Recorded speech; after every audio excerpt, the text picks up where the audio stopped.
Shalom semuanya. Baik, kalau Bapak Ibu itu senang sekali dengan sebuah judul khotbah, saya ingin menyampaikan dengan tema penipu yang tertipu. Saudara-saudara, hari ini kita akan membahas tentang penipu yang tertipu. Sebagaimana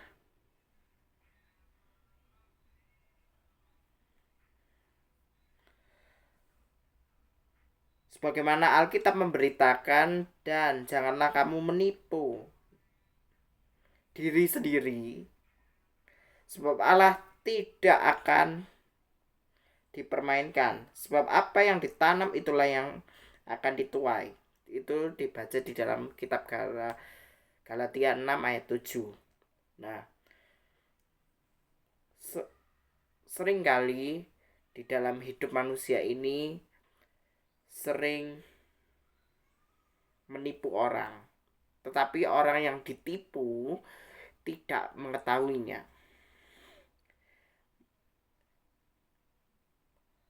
Mari kita mendalami konsep ini secara mendalam.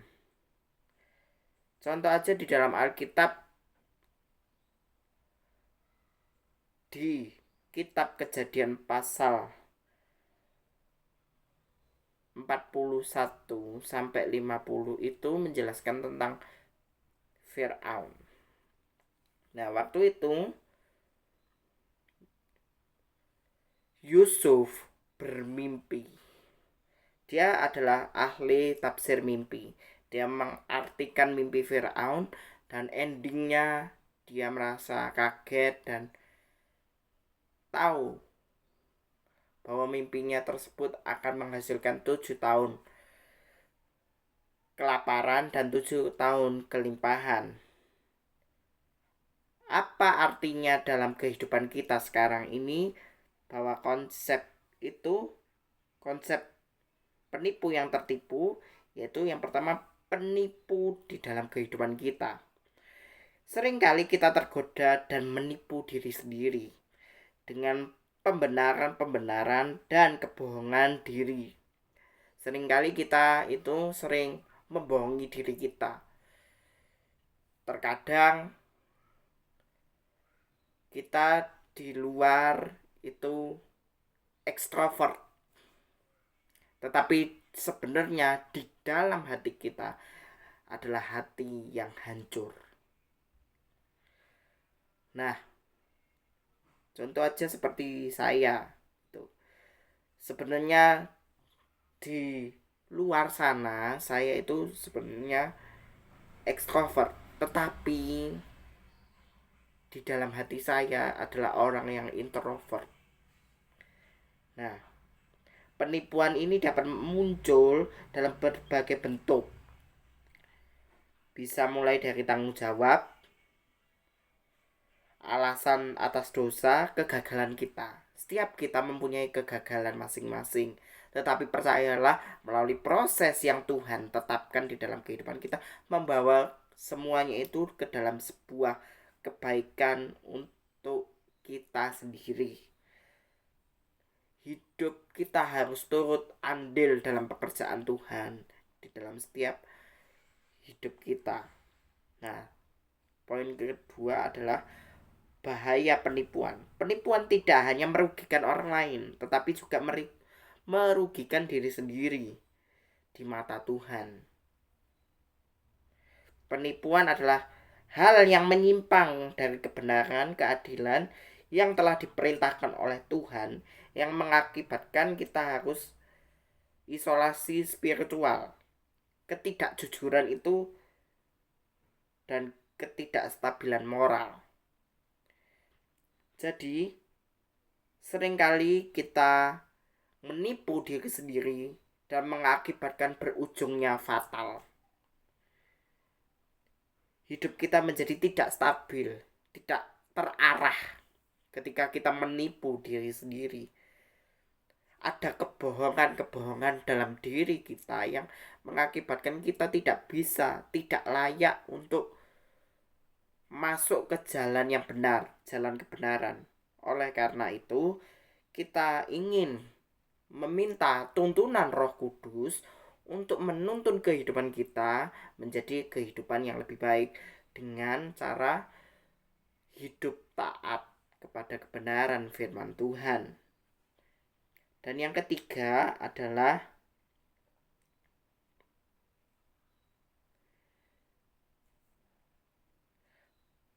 penipuan sebagai tertipu. Nah, ini asik saudara ya. Contoh di kitab Kejadian. Waktu itu si Firaun bertemu dengan Yakub. Nah, kisah ini menunjukkan kepada kita bahwa setelah Yusuf menafsirkan mimpi Firaun, terjadi pergulatan di dalam hati Firaun. Apakah mimpi yang diartikan oleh Yusuf itu benar? Tetap. Dan endingnya apa saudara? Benar. Mimpinya itu benar.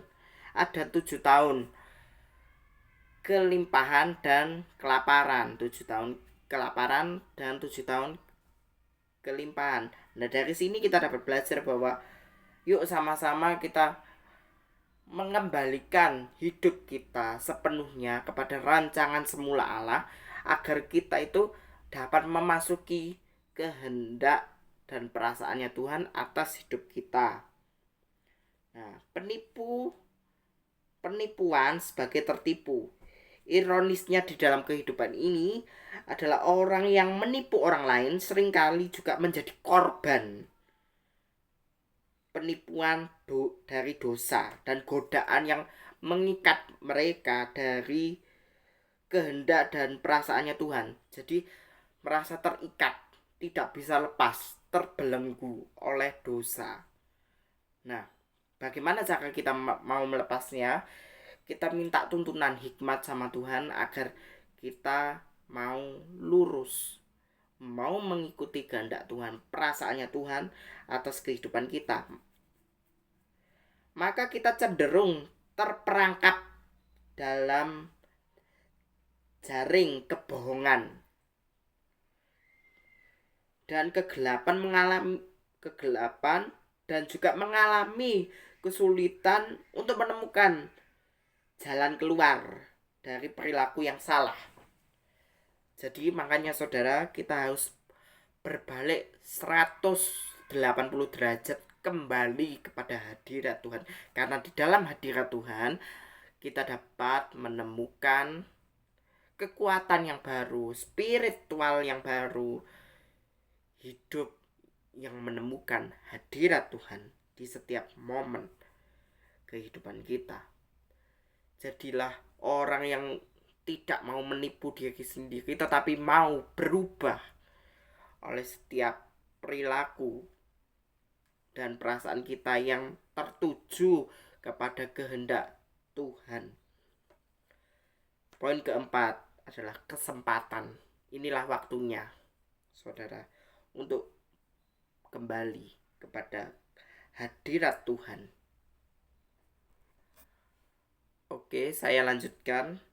Meskipun kita mungkin terjebak dalam pola penipuan, tetapi Tuhan itu senantiasa memberikan kesempatan untuk kita kembali bertobat dan berubah. Seperti Rasul Paulus. Dulu namanya Saulus. Dia menjahati para pengikut Tuhan. Setelah bertemu dengan Tuhan, dibutakan matanya dan disembuhkan oleh Ananias. Paulus yang dulunya Saulus menjadi Rasul Paulus yang memberitakan Injil kasih karunia Tuhan di berbagai tempat. Rasul Paulus banyak sekali menuliskan kitab Perjanjian Baru. Banyak sekali. Hampir separuh kitab di dalam Alkitab Perjanjian Baru ditulis oleh Paulus, yang waktu itu notabene dia terkurung di dalam penjara menulis kitab tersebut. Seringkali di dalam kehidupan kita itu sulit untuk berubah menjadi yang lebih baik. Tetapi percayalah, lewat proses tuntunan Tuhan atas kehidupan kita, Tuhan ingin bahwa masa depan kehidupan kita itu menjadi lebih baik dan lebih berharga di mata Tuhan.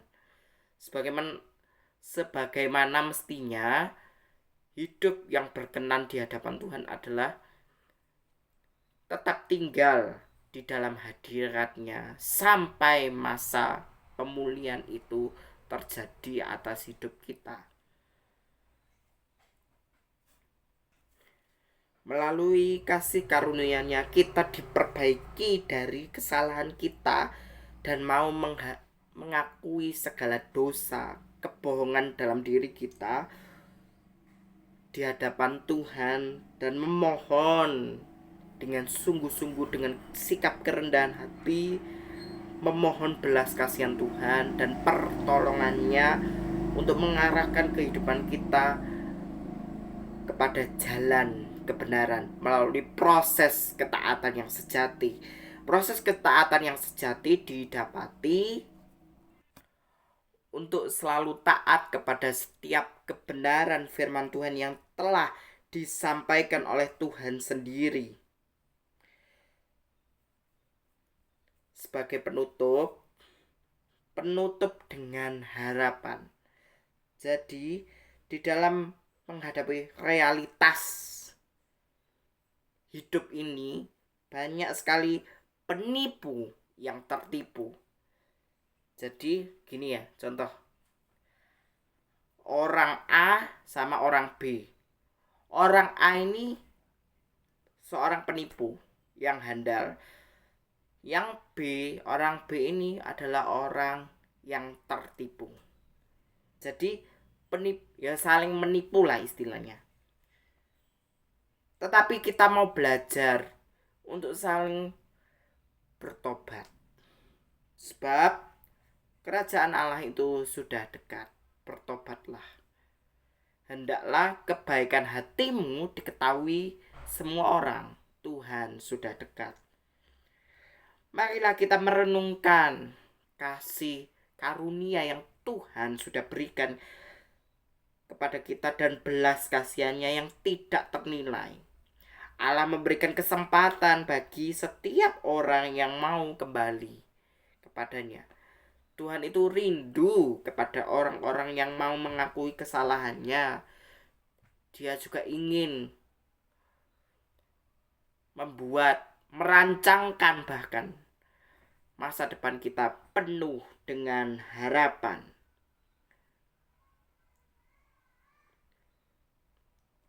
Allah memberikan kesempatan bagi setiap orang yang mau kembali kepadanya memperoleh pengampunan yang abadi dan hidup dalam kebenaran.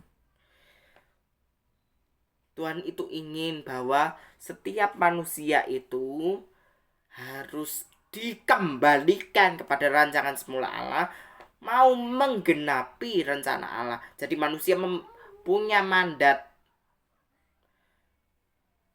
punya otoritas untuk senantiasa menggenapi rencana Allah di dalam setiap aspek kehidupan kita, sehingga nama Tuhan dipermuliakan di setiap aspek kehidupan kita. Mari saudara melangkah maju, tinggalkan masa lalu, arahkan fokus hidup kita kepada Kristus Sang Mesias yang hidup itu, yang harus kita perjuangkan hidup yang sejati, hidup yang takut akan Tuhan. Karena di dalam hadirat Tuhan kita menemukan sukacita yang besar. Inilah saudara renungan singkat hari ini yang berjudul Penipu yang Tertipu. Marilah bersama-sama kita minta bimbingan Roh Kudus agar kita dapat senantiasa hidup di dalam jalan kebenaran dan takut akan Tuhan. Demikian saudara, terima kasih dan Tuhan Yesus memberkati kita sekalian. Amin.